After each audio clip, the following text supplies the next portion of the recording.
Wanted, somebody to go back in time and cover games news with us. This is not a joke. You'll get paid in exposure after we get back. We have done this 16 times before. Journalism, not guaranteed.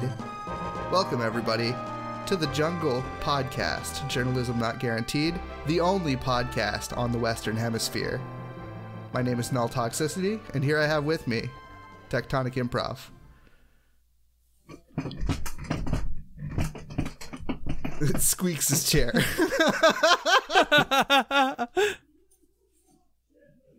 And Tabby Nickel. It's fucking hot right now. It's 86 degrees in my house right now. It is. Isn't the West Coast like getting absolutely screwed? It is by not, like a heat wave. Yeah, by a heat bubble. It is 90 degrees right now. It is going to hit over 107 degrees on Saturday, which is the highest recorded temperature in my state.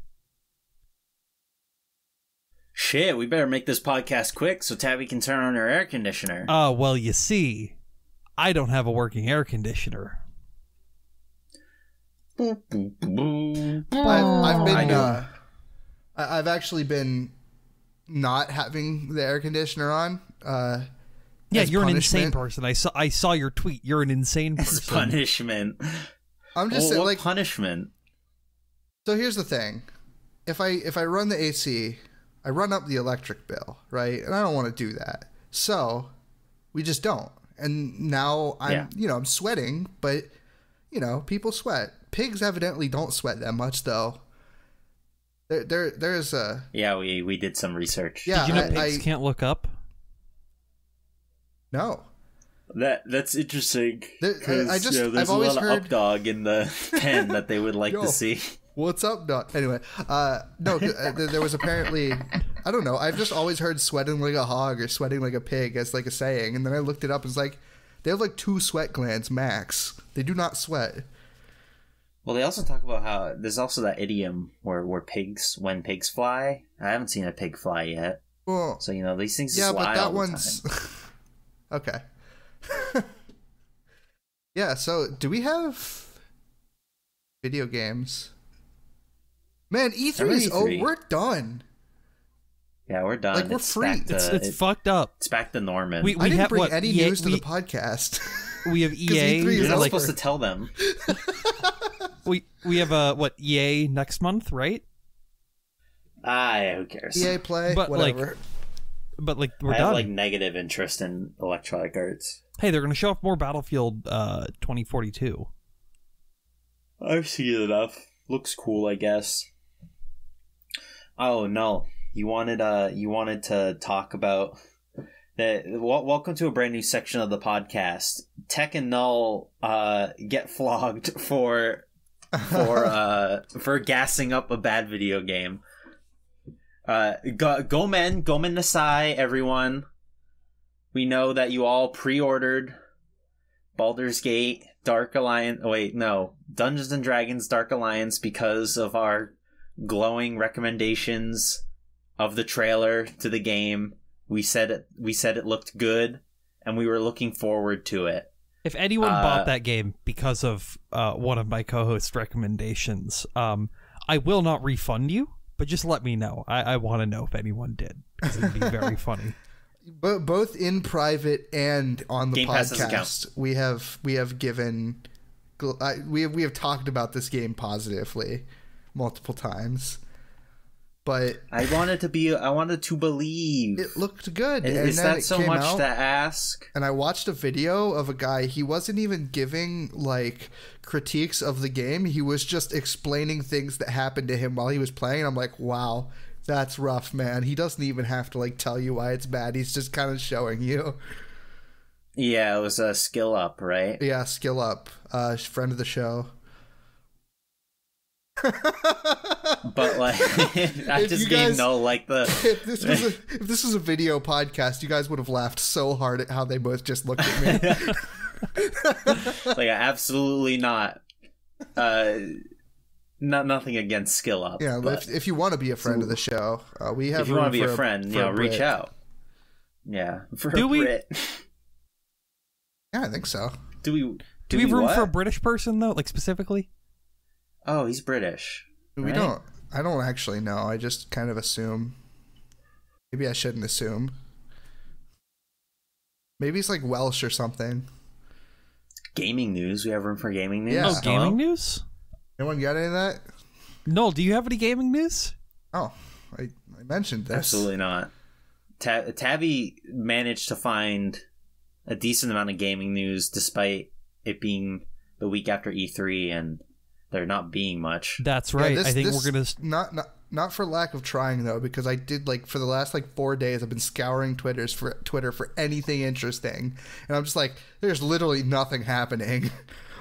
It's a lot of like post E3 roundup stuff happening right now, but there is at least one thing And very Sonic important. the Hedgehog. And Sonic the Hedgehog. Can we talk? Actually, did either of you watch the Symphony yesterday? I was at work when it was happening. My entire Twitter timeline exploded, and It I was was like, great. "Yeah, you know what? Fuck it, fine. I'll go and watch it." I got home. I was home from work. I was like, "Where is this live stream?" I go to click on it. I'm getting ready to listen to City Escape or Live and Learn, whatever the fuck they were playing, and it just ended. I was like, "Great." Damn. Well, the full Nice. VODs of Fucking it beautiful. is back up because I listened to it again while working today. How much Sonic 3 did they play? I only listened to the Crush 40 parts because that's the only part I care about. Wow, Fairweather fan. Yes. Yes, me, Tabby Nickel, known Sonic okayer. Hey, why have I been seeing like memes on Twitter about Crush 40 being evil? What? Huh? I don't know. I just keep seeing memes about Crush 40 being evil. I don't know why. Evil? Well, Yeah. speaking They did that. Speaking about evil, Konami. Well, no, wait. Oh. Because Crush 40 had that song from Shadow the Hedgehog. What, I am You all know, of me. I am all of me. I am, parentheses, all of me. That's kind of evil. It's an evil song. I don't know. But he's a brave-hearted hero.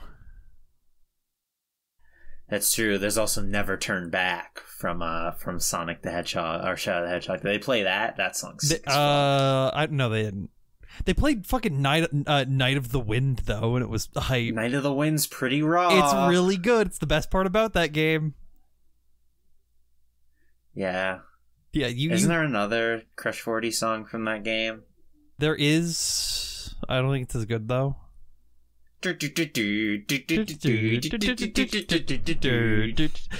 so Konami, everyone's favorite evil company. Disclaimer: Konami's not evil. They announced a new game called Crime Site. Have any of you heard of this? With Me. No. That's what it's called. So Crime Site is the new PvP mystery simulation game made by Konami.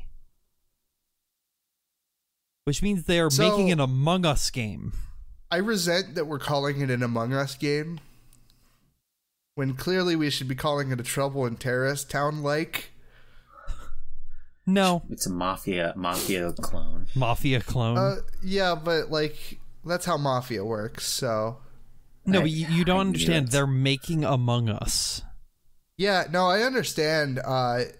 Did they show anything about it? Like, did they show it all? We have some art. We have some art, and It the looks- website to sign up per their apply for the beta here is currently non-functional. So Yeah, why did they put Ezreal in this game with red glasses? And like Dracula is like the bad guy. Dracula's No, sus, dude. that's Slayer from fucking Guilty Gear. Anyway, I expect nothing less from Konami. I expect nothing more. I expect nothing less. I am whelmed, even.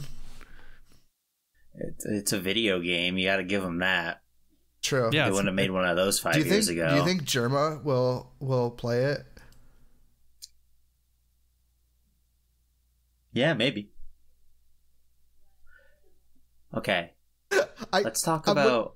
I just want to mention that I'm looking at the Crime Site English page, and it says zero following. Never mind. I'm stupid. I'm going to cut this out of the that's podcast. at 0 Aw. followers. Yeah. I'm gonna take Tabby's news because I had it first and she didn't notice. Oh, Ladies I and totally gentlemen, didn't. the Kisaki games. That's right. We're getting more of them. The critically acclaimed, way too fucking long Falcom series, Kuro no Kiseki, is that what it is? The Trails series, those JRPGs that have been going on for like 20 years. Wait, and they're each like 100 hours. Is that the game with Reen? Yes, the guy's name Reen is? is in one of them. Reen is in Cold Steel. In Cold Steel, yeah. Yeah, these ones aren't Cold Steel. These are, was it Trails from Zero?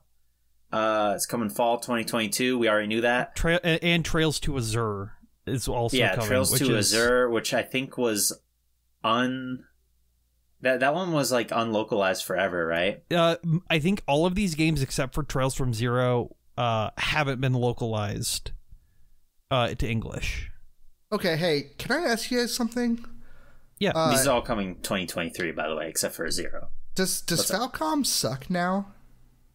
No, Falcom's good now. Because I have heard known Falcom defenders have been decrying new Falcom decisions, it seems like. I think like the general consensus is that it's kind of like an Atlas thing where Falcom games are good, but the people running the company are not. Okay. But like I don't think my knowledge of Falcom begins and ends with that bowl of lentils video about Falcom, and it's only it covers the early history. Yeah. It doesn't really cover modern stuff. I mean, my entire knowledge of Falcom is playing through 3 Ys games, so. Yeah, see, you've done more than I have. I don't think I played a single Falcom game, so I don't even know why I put it in my news, to be honest. Tabby probably should have covered it. I'm sorry, Tabby. That's fine. I deleted it from your news anyways. Tabby hasn't played a Falcom game either. I'll have you know, I've tried to play Dragon Slayer like 5 times. Isn't that the first Falcom game? No, the first Falcom game is actually Galactic Wars. But Dragon Slayer is like butt old. Dragon Slayer was the first game for the Legend of Heroes, or Dragon Slayer turns into the Legend of Heroes series. Yeah, it was on the PC-88. Tabby's brain disease kicking in once again. Mm-hmm. I tried to play the bumfuck old game that plays like shit, and now I don't want to play the series. Oh, not only does it play like shit, it looks like shit, and it sounds like shit. When was this game made? Like Dragon Slayer 84. 84. Was that on the Amiga? No, it said it was on the PC-88, the PC-9801 and FM7, the X1, the MSX, the Super Cassette, the Game Boy, and the Sega Saturn. Okay, and hang on, now I'm interested. Didn't Yuzo Koshiro do the soundtrack to Dragon Slayer? I know he started at Falcom. Could not tell you. You know, if you say soundtrack bad, then you're saying Yuzo Koshiro bad. And well, so I've only attempted to play the PC-88 version, which is like trying to play an Atari game, which I'm going to be honest, Atari games all suck. Yeah, I mean, you know, we're all 20-somethings. I don't think any of us is going to step up the bat for Atari, especially not later in this podcast. But yeah, it's interesting. I've just like, it's old. It's very old. Regardless, it is cool that they're localizing these Trails games, even if they're like literally 2 years out, and Epic Game Store exclusive. So every time a Trails game has been leaked by Epic, or specifically like a Nihon Falcom game, because like the Ys games that weren't ported onto PC were, and then like Cold Steel was also leaked on there earlier. Have all shown up on Steam simultaneously. There's yet to be something that's exclusive to EGS. Oh, okay. That's good, at least. Alright. Tabby, say another news thing. Okay. How many... do we all like esports? Yeah. I like yeet sports. You like eat I'm sports, an esports like professional aficionado. So I'm a. I was trying to figure out how to rope a joke about Sneaky's cosplay into there, but that didn't work. But I was talking about him. Excuse me. He does own. I know who Sneaky is. He's a co-owner of one of the biggest organizations in esports. Also, he's hot.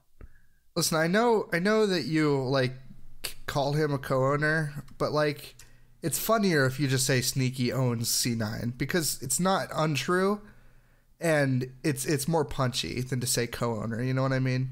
Yeah, I'm just saying future tip for being funny. Mm-hmm. No, I'm kidding.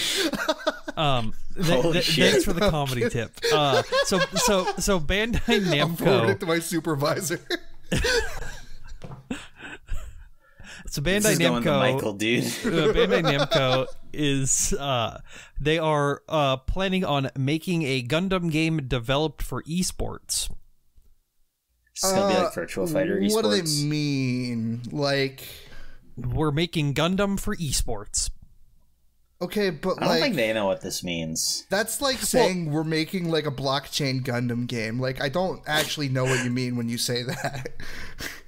So, what it's most likely going to be is so they have the ever popular Versus series, and we just got a version of it over into the West that's based off a more recent version of Maxi Boost, the arcade title, which is like, is a competitive game. There's a good scene like Climax of Night, which is happening at the end of November, has I think like 40 something teams registered for it. Like it's a healthy game that if it got the push, it could probably go bigger. But Bandai Namco is terrified of losing arcade token or like arcade sales if they made a version that was up to date with the arcade. So the home console version is always like 2 years behind, 2.5 years behind. You know what would be a really cool Gundam esport? If they made like a Gundam like sim shooter where you have to use like levers and shit, and you're like, oh, view you mean as, like a the cockpit. Arcade game? Yeah, except like you get everybody in a fucking like cockpit, like in real life, and you just have them play the game there, and that's the tournaments, and it's like that would be cool as fuck. That would be cool. They go fight each other. They should make like a Gundam fighting game, but it's G Gundam, and it's like the best fighting game ever made. So everyone has to deal with the sombrero Mexican Gundam. If you play EX Versus, it has like majority of the G Gundam roster in it. I just can't imagine. Yeah, but it's funnier if it's Gundam G Gundam exclusive. Like, I feel like a Gundam fighting game just misses a lot of Gundam. You know what I mean? What you mean, like the one for Wing that's really good? I mean, it might be good, but like there's a lot of stuff you just can't do because it's a fighting game.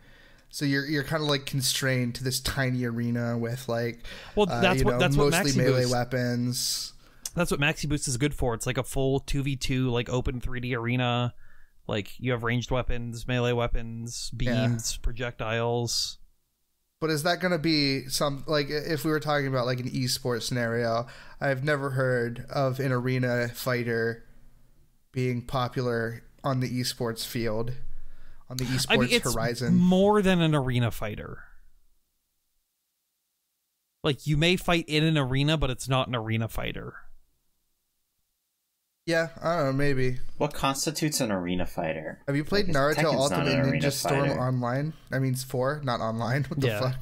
I've played Clash of Ninja. Okay, you 3? know Dragon Ball Z Budokai Tenkaichi 2? 3? Yeah, Budokai Tenkaichi 3, that's like the greatest fighting game ever made, because you can play as literally any Dragon Ball character. Those are arena fighters, like Jump Force, like that kind of game is an arena fighter, where you you can run around in the field. Like Tekken is too like your motion is too constrained for it to be an arena fighter. All right, but what about Soul Calibur? Because you can ring out in that game. You can do that in Virtua Fighter as well. In Virtua Fighter, you can ring out of an arena. Wouldn't that make it an arena fighter? No, it's a wrestling game. I think it was really funny, dude. I used to play Darth Vader, and my cousin would I'd stand beside the ledge, and Darth Vader had a fucking grab that would he just force choke people and throw them off, and it's just, he would fall for it every time, and I was like, like that. That's what I did when I threw him off the cliff. It was very fun. I'm surprised you weren't trying to play Yoda, so you could just go under everything. I don't think I had Yoda. Yeah, I had Yoda. Maybe. I think Yoda was the Yoda Xbox version. Yeah. Exclusive, and PS3 got Darth Vader. Jesus Christ. Yeah, something like that. Like, Yoda, I like Yoda and all, but this is like Spider-Man and Hawkeye. He is the best character in that game. It's just like Soul Calibur 3 with what the GameCube got Link. Two. The PS2 got fucking Spawn, didn't it? No, the original Xbox got Spawn. The PS2 got Heihachi. Spawn is badass. Didn't they almost get Cloud for the PS2 version? But Yeah. Square Enix was like, no, you can't use Cloud. We're making like, Air Geese too. Yeah, we're making Air Keys too, totally. God bless the ring. Yeah. Alright. Forget, that's the subtitle. Let's, since we're talking about Square Enix, I want to talk about something Square Enix should have talked about a week ago at their E3 conference that would have garnered a lot of goodwill. Right. They're making a Final Fantasy IX animated series. Oh, with Vivi? Yeah, that one. And Yeah. Steiner? It's a collaboration with a French production team, Cyber Group Studios. Those guys made French, Wakfu. so this could look like Code Lyoko, Or which Wakfu. could be exciting, or like Wakfu. It's supposed to. Production's apparently supposed to end near the end of this year or the beginning of next year. So this is like kind of like a hot announcement, so we're gonna have to wait a little longer. But even still, this is pretty exciting for fans of 9. I've never played 9, so this isn't gonna make me cry or anything, but still cool. I watched like a plot synopsis of 9 recently. It's some guy, he like draws the characters and like talks about the plot or something. I don't know what that YouTuber's name is, but I watched him do that. Yeah, the game looks pretty fun. Looks pretty cool. Let's see, what else have these guys done? I've literally never heard of anything they've done. Yeah, these are like a bunch of like children's shows From France. Code Lyoko was a children's show from France. Yeah, but they didn't do it. Yeah, they didn't do. I know they didn't do Code Lyoko. I'm just saying, like, children's show from France doesn't mean it's off the table. If it was the Code Lyoko guys doing it, it, like that would have been Pog. Would it? Yeah. Who even did Code Lyoko? Are they even still in business? Oh yeah. Oh goodness. Fucking Insomniac. Scoop Group. They're doing a multiplayer project. Oh yeah. I don't know if we saw that. I forgot about it until I saw it again.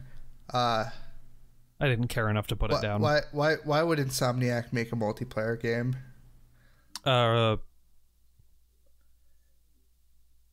Wasn't Resistance multiplayer? Yeah, Resistance was sick. Ratchet Racing PS5 edition. Deadlocked was multiplayer too, right? Like that was like the whole conceit of the game. Ratchet Deadlocked. It was like a arena fighter. Or are you thinking almost. All for One? All for One was multiplayer. People keep memeing about like a Spider-Man battle royale. They? This is the first I'm hearing of this. Really, man? You got to get up on the video games meme Twitter. No. Yeah, I don't think I will. I'm just saying, Spider-Man Battle Royale actually sounds pretty fun if everyone played as Spider-Man and they're like slinging around the city trying to fight each other. I want to play as the Green Goblin, specifically Willem Dafoe. So, bad news, everyone. Moonscoop Animation, the animators of Code Lyoko, went defunct 7 years ago in 2014. Wait, maybe the people from it are working on this Final Fantasy? So there is a successor, Splash Entertainment LLC. They appear to have picked up the pieces of Moonscoop, or at least the American branch. They did But Ugly Martians. Oh, jeez. I don't know what they haven't really. It doesn't seem like they've done anything particularly amazing outside of the classic Code Lyoko. Oh, they did a fuck ton of Bratz stuff and Norm in the North. They did Norm in the North, so they're doing very well for themselves. Not Rob Schneider. Bunch of Alpha and Omega films. Oh God! Isn't that crazy? Have you seen like the trailers for like the newer ones? I remember seeing the trailers for like the first Alpha and Omega movie. And I was like, yep, this is like one of those animated kids movies I don't care about, even though I am a kid. And like, come to find out, like years later, they made like 80 of those for some reason. I guess it was just that successful. I don't know why. I'm waiting for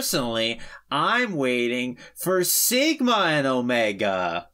So here's a screen grab from the movie, from Alpha and Omega 7 from 2016. I don't see anything wrong with this. What's the matter? This is like high quality animation. This movie is fucking like awful, like visually. It's looking great. It ship it. They won't. You know what they did? They did in fact ship it. So all right. No, before we go into another news, you're coking. Are you coking? I'm coking. 0. No. Before we go into any news, I don't want to talk about this in depth because it's an ongoing story. I want to wait until it's over. But I want on the record so we can possibly eat crow next week or live like kings and redeem ourselves after the Baldur's Gate. God, I keep calling it Baldur's Gate. The D&D Dark Alliance fiasco. Is Blue Box Studios a Hideo Kojima front or not? No. No. All right. No, but you both think no. I saw the video of the guy who like runs this like PR department. Hassan. I don't know, man. Yeah, Bimbo Kojimbo, the runner of that. Here's the thing. He said his name was Hassan. He never said what he did in the company. However, I really, really, really, really, really, really think that this is viral marketing for Blue Box's new game that they're making. I do not think it's viral marketing for Silent Hill. Yes. Or anything. I didn't ask. I didn't ask if it was a Silent Hill thing. I just asked if this was a Kojima thing. I don't think. I think it's a Kojima thing insofar as that they're using like Kojima conspiracists as like a stepping stone to viral market their new product that they're putting in. Because like even though Hassan Piker. I've been holding it in for so long, guys. Anyway, even though Hassan like came up and he was like, "Guys, we did not intend for this." This is like their marketing team is still like liking tweets about the conspiracy. So it's like I am now of the opinion that this is a marketing scheme, but not by Kojimbo. Okay, that's good. All right, what's your take? Oh, I was hoping you wouldn't ask. so my opinion can be obscured, obfuscated until the evidence comes out. Yeah, until shut up. Just for the sake of making this interesting, I'm gonna say it is a lay ruse, and we shall see tomorrow. I think as of this recording, tomorrow we're gonna see. You think Kojima's gonna come up and release Quiet Mounds? Yeah, I think I'm thinking he might, and if he doesn't, I'm going to be upset. Who's the lady from MGS 5? Fucking Quiet. What's her name? No, the actor. Justin. Oh, Stephanie Justin. Stephanie Justin as a supporting character in Quiet Mounds, and she's juiced in. Very nice. Please laugh. Ha ha ha ha. All right. Man. So what else you got, Tabs? Yeah, we'll do the fighting game power hour right now. We need a musical sting for this. Fuck, man, we already have like 4 musical stings. Just like a fist punch from like Street Fighter. Just like we'll do like use the Nostalgia Critic like intro music, and then like the gunshot at the end. Oh yeah, that'd be cool. Yeah, use that. Does he content ID that? I hope not. Surely he doesn't. He believes in fair use. So the first thing that's not on the docket, because I forgot to put it there, Vanessa got announced for KOF 15, not 14. 14 is already out. Kids love Vanessa. Awooga. It's really all I have to say. Pretty like evident that it was going to be Vanessa from the silhouette they posted the other day. Yeah, the silhouettes are very like. I mean, it's always going to be really funny when people take other characters characters and put them in it. Yeah. It's just like Kirby inside of like a Vanessa silhouette. Like, all right, guys, I figured it out. I like people who they just like crop the sprite of another character and put it in. Yeah. The other minor thing that happened this week is Hold Back to Block made a new documentary. Friend of the show, Hold Back to Block. They do long form documentary a la like No Clip, but all primarily focused on the fighting games. And this is a full 2-hour long video discussing every song from seasons 1 and 2 of Killer Instinct, the Xbox One version, and sort of like breaking everything down. It's very interesting if you like have interest in like the music production side or like composition side of things. Are there any songs in Killer Instinct that are just rip-offs of 80s songs like there are in Street Fighter 2? No, everything sounds... I thought you would... Oh, never mind. You do get it. Okay. Yeah. Everything sounds like... Because I was watching... He released another one 2 weeks earlier about like the history of KIs and the music and all that, but... More importantly, did you know that Funky Kong's theme from Donkey Kong Country 3 was originally a Killer Instinct song? That's sick. That's I don't know. song. I'm like really burnt out on like fighting game documentaries and Summoning Salt videos. I don't look. I'm gonna say it, and these are the controversial takes you need in Reps to GOG if you want to be a polarizing figure. Summoning Salt is fine. He's not amazing. He's not terrible. I'm coming He's for you, just Tech. fine. I mean, he's really good. I'm sorry. It's just like, his last couple of videos haven't really like wowed me, and that's a shame to hear. Because I used to love Summoning Salt videos. But let me explain to you how a frame rule works. Oh my god, dude. Alright, so I like know I bitched about this in private, but, like, did he really need to explain the fucking bus stop thing again? I think your videos get millions of views. You've done 5 Super Mario Bros. Videos. I think you know what the fucking bus stop is. He has the analytics, so it is most likely he sees that on every video he gets primarily non-subscribed or new viewers. He has to see those analytics and knows that he needs to explain it every time. I'm just saying, you could at least the make analytics is making the content suffer. Like an image macro or something that just tells you, like, Hey, look, it's a bus stop. If you want to know what I mean when I say frame rule, check out this video. Yeah, but asking people to leave your video to go view another video is like also bad for analytics. I mean, another one of his videos. Or just start talking about the bus stop. And if people start freaking out, then they're fake fans. I don't know what you want me to say. I just feel like you could explain the flame roll in like 5 seconds flat. At certain points, at certain frames, you can only exit a level on certain frames. There you go. I explained it. It's like a bus stop. Bus in, bus out. Bussin'. Anyway, as I was saying, Something Salt videos straight bussin'.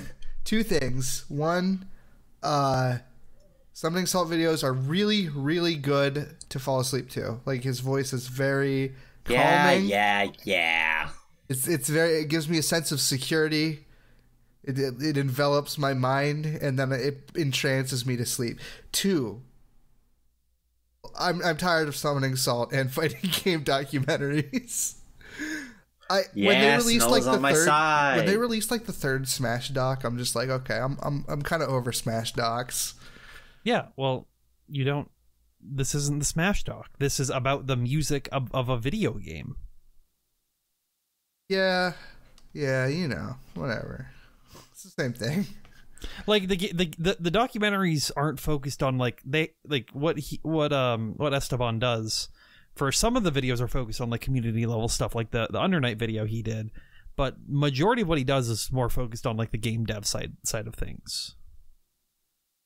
Yeah, I guess that might be interesting. But you know, I also don't have any interest in Killer Instinct, so you know. Why are you sounding like that? It's this new character he's trying out. My new character is Swag Kage. But the last thing on the Fighting Game Power Hour is that in an interview with Katsuhiro Harada, Mr. Rollback is 3, the lead of esports over at Bandai Namco and the head of the Tekken like series. John Tekken himself said that he in an interview was translated that Tekken Cross Street Fighter is like canceled from an official standpoint. With Street Fighter Cross Tekken, the good video game.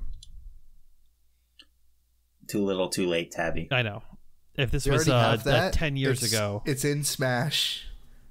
No, so true, bestie. So true. Yes, Oomphy. Let's go. He said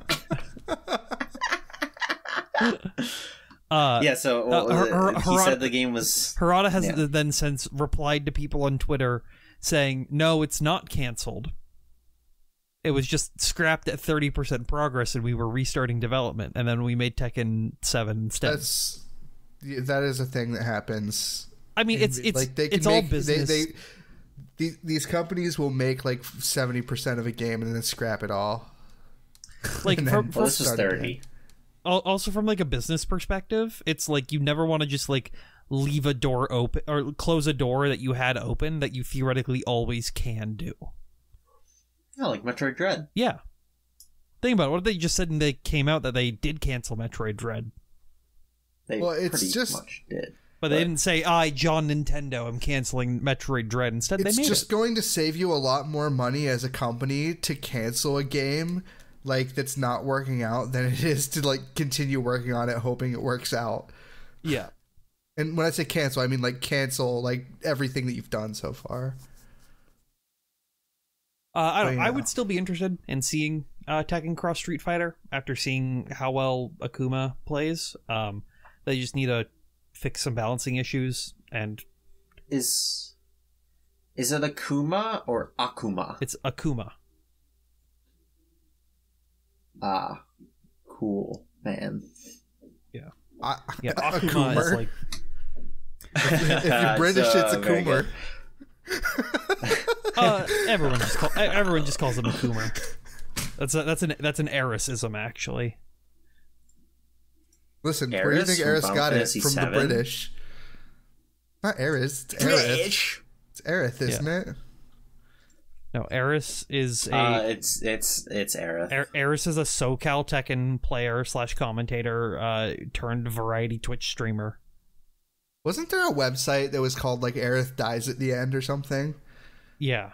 Okay, so you're thinking, if you're getting things mixed up a bit, you're thinking of the book John Dies at the End, and there was a website called aerisdies.com. Oh, okay. It's still around. Do not look up this website if you're under the age of 18, because it is a Dojin hosting website that hosts porn. Also, do not look up this website if you want to be spoiled for Final Fantasy VII. Yeah, there are some huge spoilers. Do not even look website. at the title of the website, or else you will be spoiled. In fact, don't listen to this podcast at all. Yeah, no, this podcast just really has no regard for spoilers. It would be really funny if you just called this episode Aeris Dies at the End. It's going in the notes. That's technically not true, because, she dies like halfway through. It's fine. Yeah, halfway through, as in the end of the remake, anyway. Yeah, she'll die at the end of disc 2. Disc 1. That's when she dies. No, she'll die at the end of disc 2 of FF7R Remake Part 2, the 2-disc Blu-ray game exclusively for the Sony PlayStation 6. Man, Sephiroth's theme is so fucking cool. Hey, what news do you have, Tabby? Are we still in the fighting game Power Hour? No, it's Tekken Cross Street Fighter isn't dead. It's just dead. Okay. It's what was the word he said? It was just resting, or is on ice. Yeah, something like that. I don't know. He had a weird way of saying it. All right, I want to talk about this. One more thing before we leave this topic. I just need to say this. If you want to be blocked by Harada on Twitter, tell him what character should be put on in Tekken on Twitter, and he'll block you instantly. All right, go ahead. Very nice. Yeah, so one trick that fighting game creative directors hate. So this hacker by the name of Vitor Viela, he has just released a widescreen patch for Super Mario World. So if you play Super Mario World using this hack on BSNES, it has to be BSNES like HD or something, because that's the only emulator that kind of supports these hacks. You can play fucking Super Mario World in 60x9. It's crazy. It's like a whole other world. It's fucking cool as fuck. This guy also did SA1 patches for specific games, most notably Gradius 3, which eliminates all the slowdown in that game and makes it like 20 million times harder. Check out his Twitter. Check out this release. It's cool. Super Mario World is a very great game, and widescreen only makes it better. The human eye can really only see at 135 FOV, so, Yeah, the human eye can only see in 4:3. Well, the human eye can also see your IP address on Marvel's Avengers. That's right. Oh no! We're sponsored by NordVPN. Anyway, we're not. Where was this going again? I'm sorry. So, apparently on the new update for Marvel's Avengers, the game just shows your IP address the entire time while you're playing on screen. I don't think so. In the show notes will be a link to an image that I'm posting. This is from the game with the IP address blocked out for obvious reasons. Wow, this is taking a while to upload. I'm sorry that we're gonna have to stall for time. And why are they like this? I cannot imagine what it takes for a person to go onto Twitter on this post and say something like, "Oh no, a dynamic IP address that changes after a modem restart. The horror!" That's not the point. Shut the fuck up. Yeah. Anyway, tweet of the podcast by Code Gaff. It's back, baby. I don't understand how you see this post and you're not like, oh, they should probably fix that. And this guy's like, bro, it's no big deal. Whatever. Actually, it's not that Reminder, Twitter is a free website. Listen, I mean, land of the free, home of the brave. basically opening all of your players to DOS attacks, kind of fucked up. Yeah. Look, just use a stream overlay, because that's the only people who are playing it are people stream. Avengers Assemble. Well, hold on. We have to talk about Guardians. We have to talk about Guardians of the Galaxy for the next 30 minutes. So, Guardians of the Galaxy is the latest single-player experience coming from Eidos Montreal. Play a stinger of a very funny line Star-Lord says right here. Have Groot say "I am Groot." Have Rocket say "fuck you," but he's a raccoon, so it's funny. I like how Star-Lord looks. He can't say "fuck." Well, you don't like white nationalist do we Star-Lord? not talk about no, I like how he looks. I said. Oh. He looks like my Fallout character, Fallout 4 character. Shut up. He looks like the Chad meme, which is pretty funny. He's literally me, anyway. Guardians of the Galaxy in stores October 6th. Except on the Switch, available via cloud streaming. Cloud streaming? It's still available in stores. It's just the eShop. Alright, Tech, what do you got? But regardless, get excited. What else we got? What other news we got? I was just thinking about clout streaming. I only have two things. What does that even mean? I only have two things left, Tech. You only have two things left, so you go. All right, let's talk about Sonic the Hedgehog. Yeah. Now, we talked about that live stream earlier, but there was another fantastic news in the Sonic sphere. Sonic is coming to Minecraft. Even Shadow the Hedgehog's motorcycle. What exactly this entails, I'm not really sure. Looks like you just straight up get 3D Sonic levels in Minecraft. I like that they're using the Blue Sphere music in this trailer, though. This looks like a Sonic indie game. This looks like a joke. Oh, this is no joke. This is no laughing matter. Yeah, it looks like you get Sonic mechanics as well on this. It's pretty cool. Oh, dude, he plays Nux. K-Nux? Yeah, Captain Knuckles. Yeah, this looks interesting. Sonic fans are so starved that they'll just play that anyway. So, yeah, this is more involved than I figured it would have been. But yeah, it's available now. So go fucking play it, you Minecrappers. Dude, imagine the Sonic kidding, mod. it's fine. Imagine the Sonic mod with like ray tracing. What didn't they try to get ray tracing working with Minecraft and couldn't? No, it works. Minecraft RTX is everything that Xbox would show for like 3 years at E3. Remember?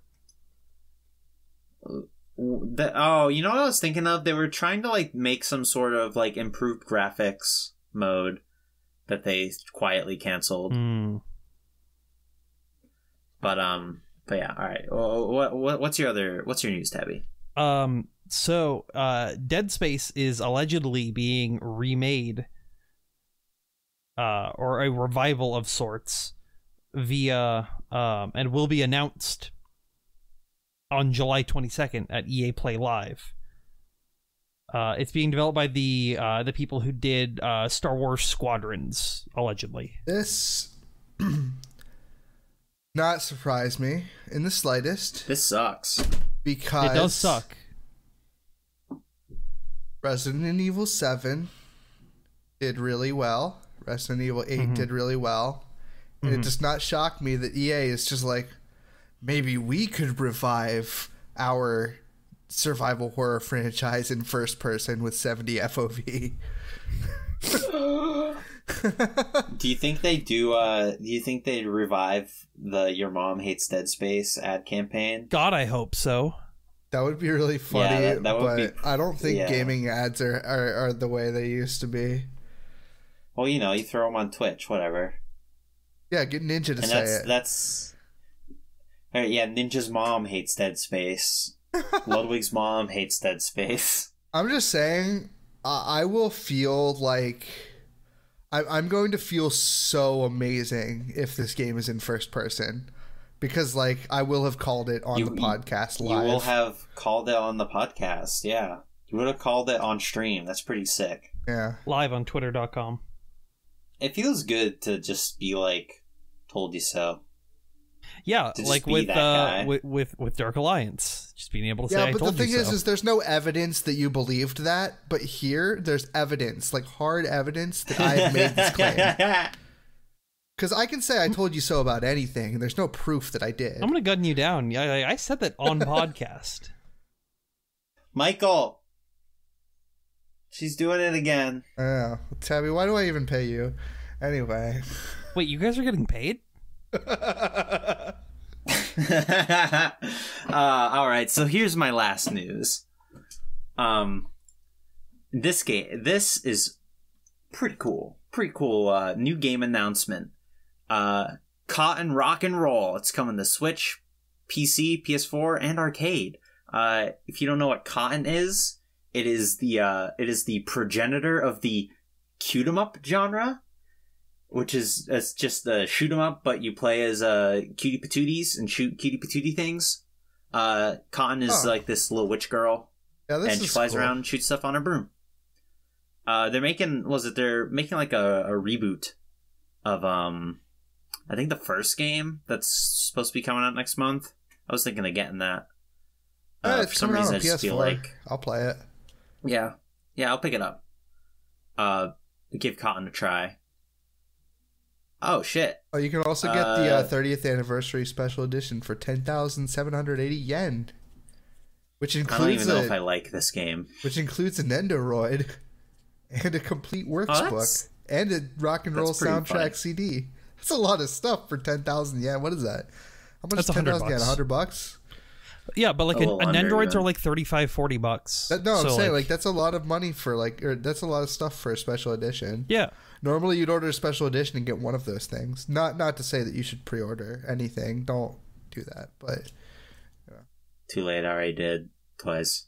So is that all for the news? No, there's actually one thing in the Fighting Game Power Hour I forgot to talk about. And I would have beat myself up if I realized I forgot to talk about it. Because it's Melty related. Melty Blood Type Lumina, the new game, had a new trailer come out a couple days ago. Post this in chat. I didn't see it. Well, sure.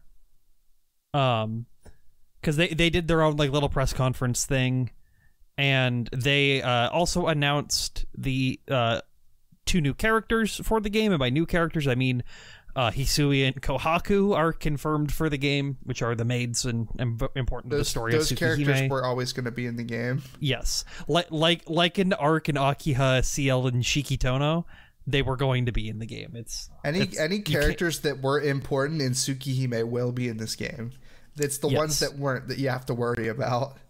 Like Yumi Duka.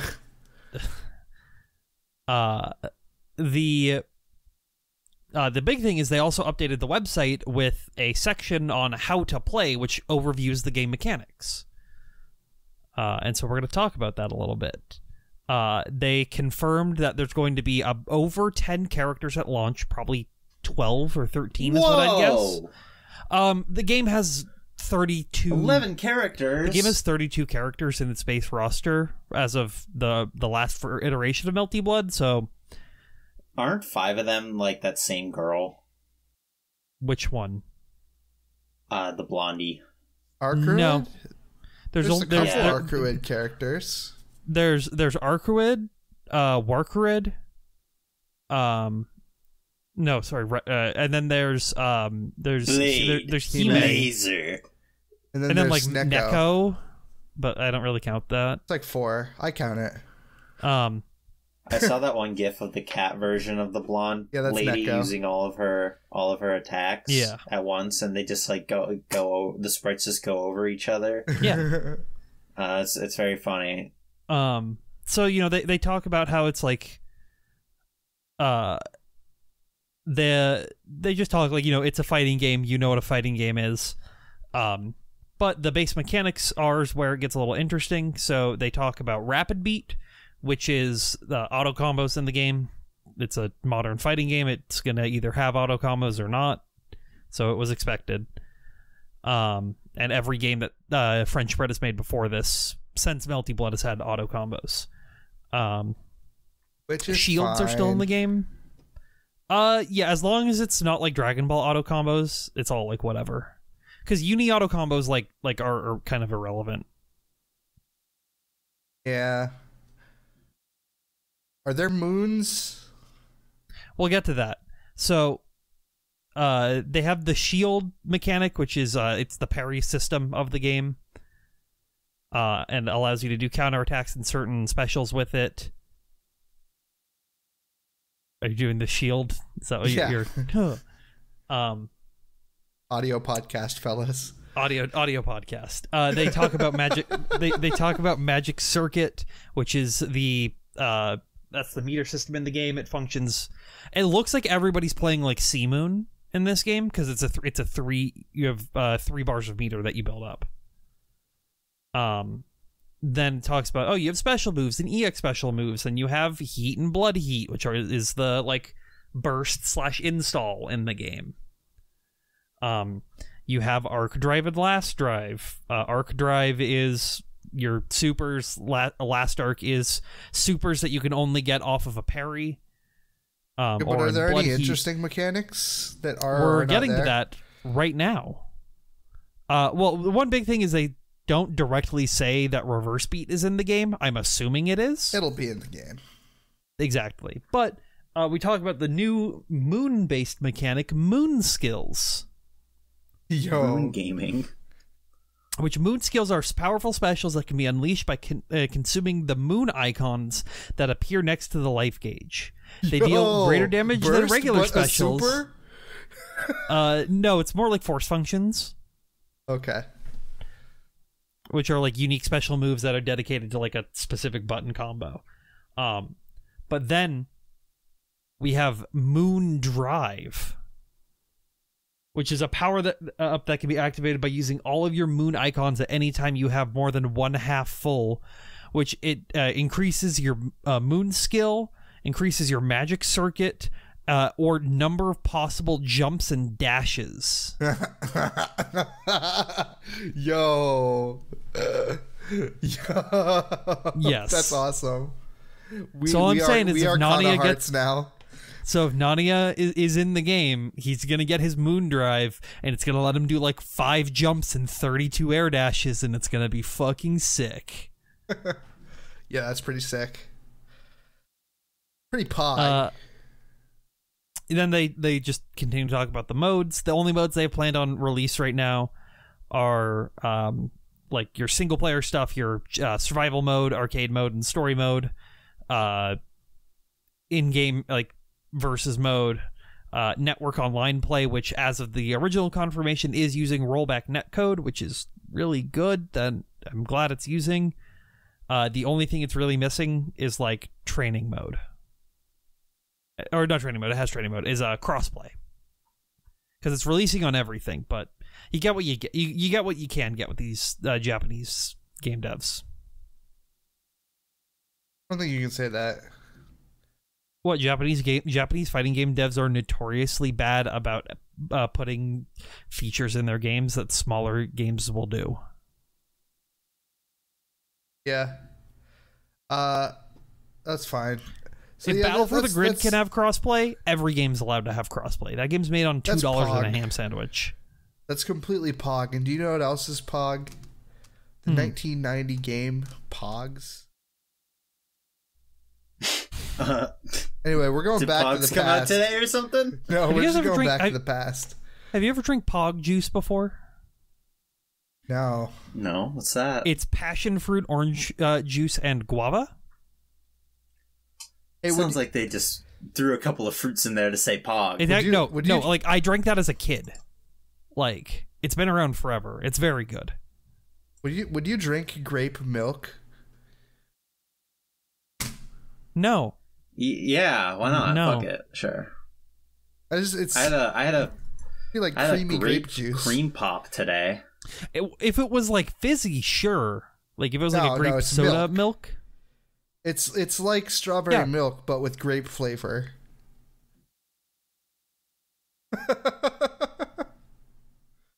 No. No, I would not. I don't like grape flavor, so I also probably wouldn't try it out, but I'd try it, but I wouldn't like it. I know I wouldn't like it. A link to the past. Here we go. A link to the past. Start the show. A link to the past. Oh yeah, so we got past news. We got like Tech, what weird timeline are we in that our like game anniversaries are switched? I don't know. Why do you have that one and I have Mario 64?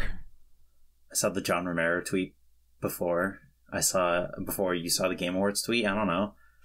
Want to trade? No. Trade seas? No, I don't. So Mario 64. No, I don't think I will. Mario 64, everyone's favorite Mario game, the best Mario game ever made, released on June 23rd in 1996 in Japan.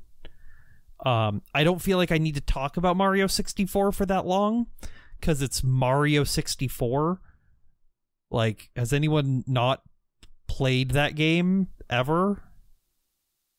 Yeah, like 4-year-olds maybe? Yeah, but like when they get 5, they get handed like an iPad with an N64 emulator on it, and they say, here's Mario 64. A poorly coded N64 emulator, mayhaps? Yeah, Mario 64 is a really great game. It holds up. It's still really good. I 120 starred it, like, oh fuck. It might have been almost 10 years ago now. But still a really great game. It's the last game Shigeru Miyamoto ever directed. Yep. It's the last game. I've never... That's pretty crazy. That's why every Mario game since then has been worse. I have never I don't know if that's 120 starred the game. I've only beaten it.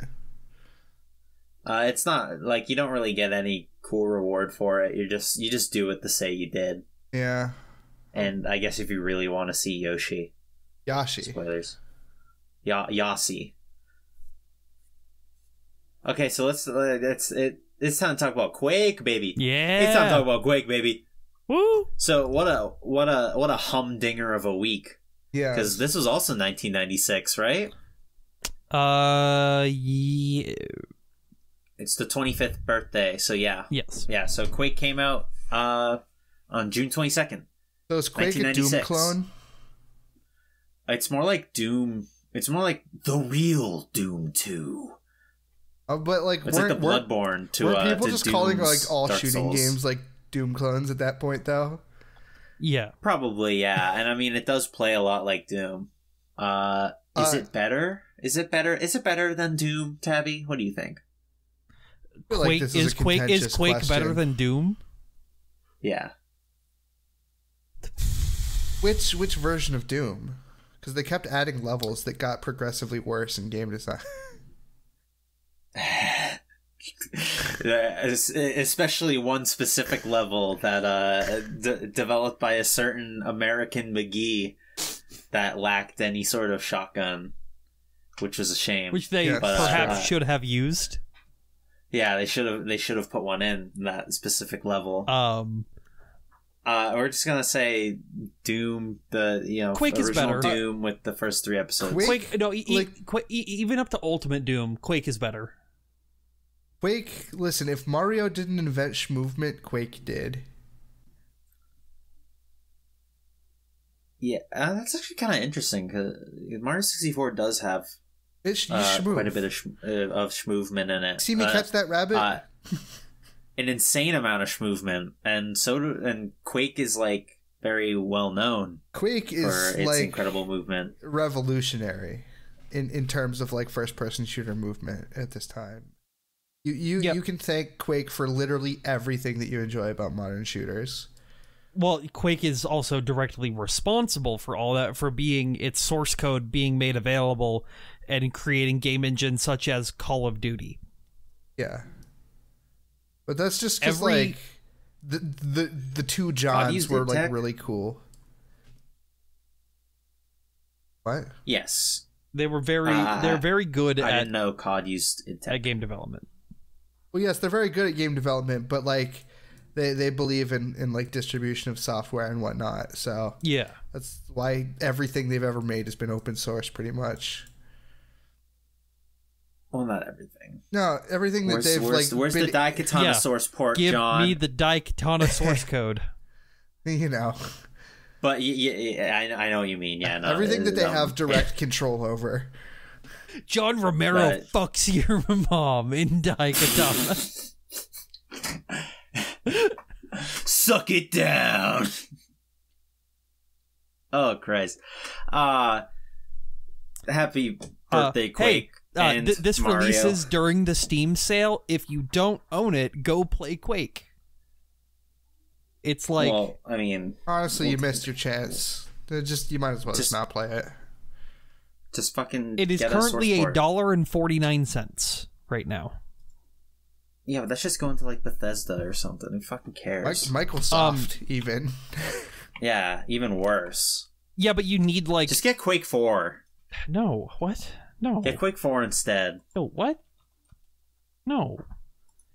Yeah, I actually like knew a dude who was on like a Quake team for like competitive like Quake LANs and shit. Oh really? Oh. Yeah, he was like really cool. He like came over. He's like, "Bro, dude, check this out. I'm playing Quake." He's like fucking schmoovin', dude. He's like flying across, like rocket jumping. Or go play Crazy. Quake 3 Arena, which is like $4.50 right now. The best Quake multiplayer there's ever been and ever will be. I guarantee you, the multiplayer servers are dead. It uses fan servers, actually. No, that's what I mean. That no one else is playing it. No, people play Even it. if it A lot of is people went Quake. back to Quake 3 Arena after Quake Live took a shit. Oh, that's true. Yeah, I actually played a bit of Quake Live. I kind of liked it. Quake Live is very good, but they killed it because Quake Champions. Okay, Tectonic. Yeah, Quake Champions. Remember that one? What is Drivergate? Folks, it's a red letter day. All right, I've been talking this ish for weeks about the scandalous story of Drive-3er Gate, and now that E3 is finally over and the dust has settled, we could finally discuss the legendary scandal of Drivergate. So first, as all good stories start, we have to begin with the release date of Driver 3, which came out, I believe, on June 22nd, 2004. Now, the Driver series at this point was pretty popular. It was definitely more well known in the PS1 era, but even still, it was kind of a big deal. You know, it was sort of like GTA before GTA, where you could you just sort of drove around in your car and like ran people over or whatever. Just it was focused on driving. Surprising, I know. Car. Driver 2 added like these on, like you could get out of your car and like fight people and stuff. It played like shit, but it was cool that you could get out of your car. Mm-hmm. Like when Tony Hawk in the Pro Skater games, when you could get off your skateboard, that was like a big deal. It's like that, but for Driver 2. So this series is like pretty hot. This is a hot series, and it's successful. So they get straight to work on a Driver 3. Problem is, this game takes a while to make. It takes a little too long to make. Like I think there's like a 3-year gap in between Driver 2 and Drive 3er. Oh my. So in the meantime, they make this game called Stuntman. Now this is basically just like a teaser game. A game to wet the whistles of Driver fans until Driver 3 came out. It's basically like a tech demo where you just like throw a car into like this set and like just watch it like go over like ramps and shit. Really not much of a game there. It's like Fantavision or something. But then finally Driver 3 comes out and it sucked. It sucked real bad. This like like Dungeons and Dragons Dark Alliance. This game came in really, really hot. Full of fucking riddled with bugs. Super, just a completely unpolished game. This was like the Cyberpunk of its day, even. Because 2 months approximately, I believe, 2 months before the game came out, these two publications got the game early, and for getting this like exclusive look, Atari told them to give the game a 9 out of 10. Oh, so no! Game journalists being paid? Yes, my friends. It is a ethics in games journalism story. Fuck. That's right. That's what Drivergate was. So when this game came out and these 9s out of 10s were looked at, people were like, well, what the fuck? This game sucks. This game sucks crow. And they go, and a bunch of people go bitching on internet forums about this, on the Future publication. Yeah, the FutureNet forums. And Future starts deleting posts shitting on the game, and then hiring a firm to kind of like do a counter like astroturfing, talking about how good the game is, and this is completely backfires. Everyone calls them out immediately, and now this scandal lives on forever as Drivergate. This is Drivergate. This is the story of Drivergate. It is. Oh my god. This is 17 years ago. That's so funny. Don't understand the world you live in, where like you are a journalist, you are like a part of a publication that people come to for like recommendations on things, and you tell people that something is like amazing, right? Like 9 out of 10 is an amazing game. That's a crazy good score. And I do think it's funny though that Atari was like, not a 10, a 9. Yeah. Let's be a little modest there. You tell these people that this game is amazing, and you don't expect them to like actually go play it, and then find out, and then never trust you again. Who put out these reviews? This is Future publication, or it was PlayStation 2 magazine and like Xbox World. Yeah, I bet they don't exist anymore. Magazines, yeah, no, they're long gone. Like, Future publication still exists. If you I think I care miscredited about them for the Future Game Show. If you care about like the longevity of your like fucking like journalism, like like publication, you will not do stuff like this. This is ludicrous. Yeah. I just can't understand like why they would be like, this scoop is worth jeopardizing our entire business over. It seemed like a good idea at the time. I will say though that like nowadays this is like hardly a scandal. We just take it for granted that gaming publications just get bought out a lot of the times. I don't know if they even do. I think people just assume they do when like a high profile game gets a high score, because people are cynical and shitty sometimes. No, see, I think a lot of people like have like a really high bar for video games. Not even that. I just feel like a lot of people don't. Most games end up being pretty good. I don't know. Most games that release nowadays are at least a 5 out of 10. You have to be like really abhorrent to release anything worse than that. And this isn't an IGN 5. This is a Tabby 5, which is very different. Yeah, but alas, what does the world come to? Alas, my poor Yorick holds up skull. My name is Katie, aka the Penguin of Doom. Yeah, if you could do that entire thing, I would. I cannot. I absolutely cannot do the holds up sport copy pasta from memory. Really good copy pasta though. Hey, is that all we got for today? It is good. No. Talk about the U-Draw for a bit. I just added this news. I think it's I think it's funny, and I don't see it added. It'll take like 2 seconds. Ubisoft getting railed 3 ways. Fuck, this really is almost dead. This podcast is short as fuck. Yeah, that's what I'm talking about. Whatever. They got like 2 big. That's ones. what I've been looking for, baby. Ooh, that's what I've been waiting for. That's what I'm talking about. Woo! Let's see. THQ. 3 different law firms have filed class action lawsuits against THQ over allegations that the publisher violated federal security laws with the handling of its failed UDraw franchise and the game tablet peripherals. Yes. This came out. The UDraw did come out. Yes. I watched a Scott the Woz video on it.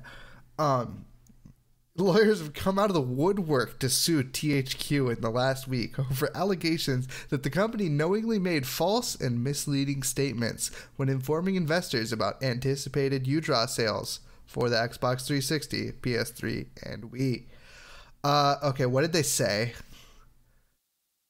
Well, so the big thing, and I don't know if this is like directly relevant to it, but the amount of stories that I heard of people like who's like kids asking, I want a Wii U around this time, and then parents getting a Wii UDraw tablet.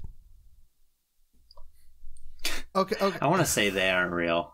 Okay, so they apparently just like didn't tell their investors fast enough about low UDraw sales, which apparently is against the law. But I don't know. I'm not a lawyer. That's very funny though. They just like tried to hide the L from their investors. This L, as I think I've brought up like 4 times already on this podcast. This L killed THQ. THQ was already declining fast, but this is the they lost $30 million from this. That's in 2011. That's 2011 money. What's funny is that it was initially successful, so I almost don't blame them for like, yes, let's make more UDraw tablets. Yeah, I don't know. Snorting cocaine off the Wii U. Let's make more. Now all we have is THQ Nordic and Embracer Group. Embracer. But all right. I think that's well, it. I have good news. Is we're actually have been acquired by Embracer Group. All right, please embrace us. Please embrace the Jungle Podcast. We are now the THQ Nordic podcast, where we're only talking about THQ Nordic news. In this episode, appears THQ Nordic has just bought Falcom. The THQ Nordic has bought the Democratic Republic of the Congo. I feel like that might be a contentious purchase. I don't think you can do that anymore. I don't think it's okay. They're Belgian. Oh, maybe it's only like not chill when countries do it. Maybe when companies do it, it's fine. Yeah. Well, you see, countries are like weird entities, but companies are just like, you know, they're just one of us, just a bunch of dudes. Look up Belgium's ownership and shenanigans in the Congolese rubber jungles. Podcast listener. Also, watch the movie Congo. It is abhorrent what was done, and fascinating that it was done. Like it like not like in a way that I could not take my eyes off the Wikipedia article. It was so bad and like disgusting. Definitely check it out. Anyway, that's the podcast.